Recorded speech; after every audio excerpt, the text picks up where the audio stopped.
What's up, everybody? Welcome back to Mohawk Motors. My name is Jason. It's a big day. We finally got the rest of the parts and pieces in to finish the lift kit on the 6.0 CUCV. Our front lift springs, our extended brake lines, and our shock absorbers for the rear.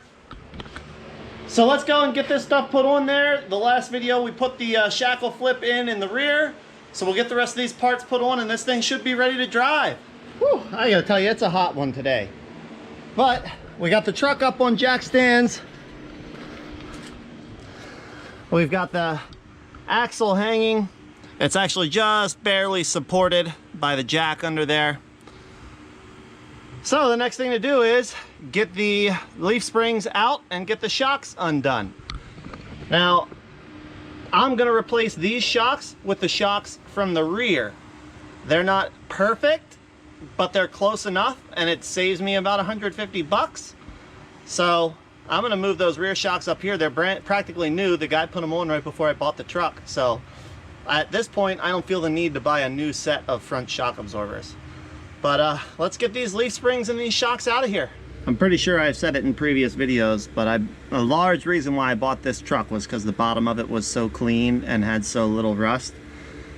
And man, it just totally made me appreciate that fact again, getting the leaf spring and the shock absorber out of this thing. All the bolts came right out. Nothing was seized together or hung up.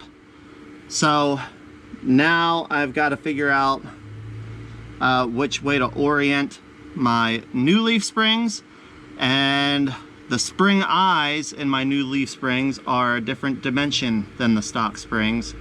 So I'll have to look through my box of bushings and see if I hopefully have right size leaf spring bushings for this thing. Woo! Victory! I got it figured out. I had the right parts. So I got my big box of bushings here. I've accumulated these from various projects and ordering bushing kits that I only needed a couple of the bushings out of and things like that. So I have the right size spring bushings for my new lift spring. These are Skyjacker 4-inch lift springs. I ordered them from Summit. I'll put a link in the description. So the dimensions of this lift spring, eye to eye, are not the same as the factory spring, but that makes sense because the factory spring is all flattened out. And from what I can tell, they're not marked which end goes towards the front, which end goes to the back. You just get the spring. But from what I can figure is, if you measure from the center pin to the front and from the center pin to the back, the distance of the center pin to the front is about a ½ inch longer on the factory spring. So if I measure my lift spring, same thing. I found that this side was a ½ inch farther from center of the pin to center of the spring eye than the other way. So I'm just gonna install it that way. That makes the most sense to me. I'll do one side and get it bolted up, and if it looks like the spring is sitting too far forward or too far backward in the wheel well, then I'll change it. But I think that's the way it's meant to go in. So I'm gonna get this spring installed, sit that side back down on the tire, make sure it looks like it's centered in the wheel well, and then I'll do the other side. All right, team, we got it on there. We've got our leaf springs all tightened down, our new brake lines on, our rear shocks relocated to the front, wheels and tires. See underneath, we've got about 1.5 inches of clearance between the engine cross member and our drag link now. So I think we're pretty good, at least in most situations. I don't plan on jumping it, so we should be just fine. Looks nice underneath, all tightened up. There we go. I would have tried to film more, but there's really no good angle for you to be able to see what the heck I'm doing underneath the truck and in the wheel wells there. So I'm really just able to show you the before, the midway, and the after on this one.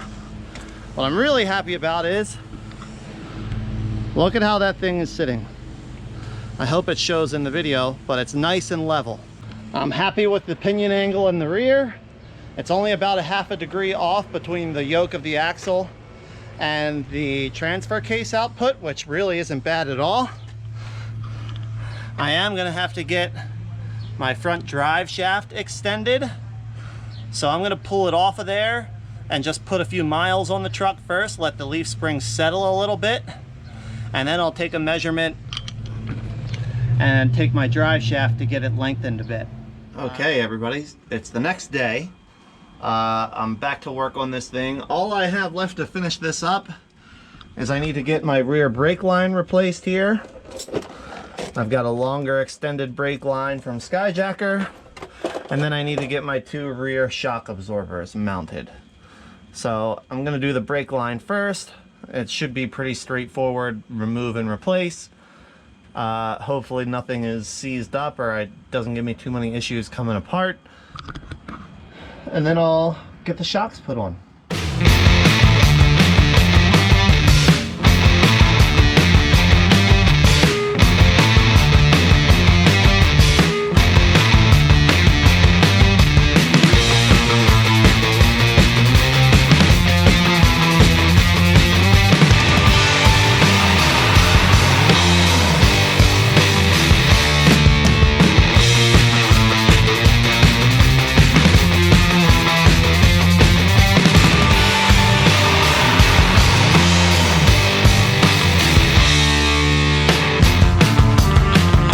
Ho-ho! We've got the new brake line put on. We've got our breather mounted back up. So before I do the shocks, I'm gonna get my bleeders broken loose in the rear drums. That way I'll be able to actually bleed the brakes. These typically fight me a bit, so fingers crossed that this goes okay. Wahoo! Both brake bleeders came loose. Was able to get them out. You can see I have some fluid running on this side, some fluid running on this side. I didn't have to heat them up or anything, so stroke of luck there. I used a couple small drill bits by hand just to get the dirt and crud out of the inside of them, so I know that they'll flow when it's time to bleed. And then I put just a dab of anti-seize on the threads on both of them so that they stay able to be unscrewed out. Getting these shocks in. So these are off-the-shelf Rancho shocks. If I remember correctly, I believe they are meant to be the factory fit shock for a 2010 to 2012 Ford F-250 Super Duty. So they're intended to be mounted with the body of the shock upward. But because of the way the axle is tilted and forward, if I put the body of the shock downward, it's going to contact the axle, and I don't want that. So I'm going to mount it with the body of the shock upward. I typically don't like to do that because it puts the chrome nice good finish that travels in and out of the shock more exposed to rocks and dust and road debris and all of that stuff. But it's not going to work any other way on this truck. And I'm going to put the, I don't like these at all, but I'm going to put the little shock boots on to try to keep some of that stuff off of the shock the shock shaft.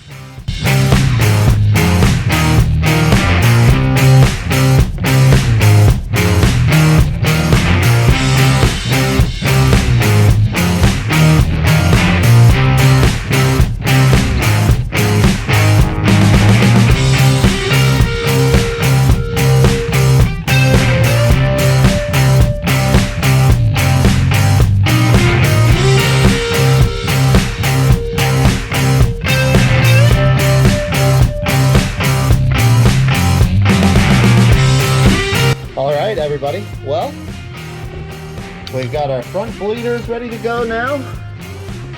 I went ahead and pulled the front drive shaft so we can get that up to the machine shop and get it lengthened.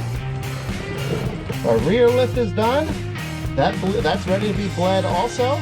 All right, everybody. Well, that's it for this video. I got the brakes bled. My lovely wife came out and pressed the pedal for me while I bled everything out of the lines. We've got to top back off with fresh new brake fluid, but lift kit is done on this thing. It came out really well. I'm happy with it. It's just the right amount of height. I didn't want to be super tall. From the looks of it, I think I could probably still clear like a 38-inch tire on this thing, which is, I want to run a 36-inch tire. So I'm on the lookout. Hopefully I'll find a set that I like soon. But for the time being, she's there, she's ready. And we can start driving this thing and getting it tuned. Thank you so much for watching. I hope you enjoyed.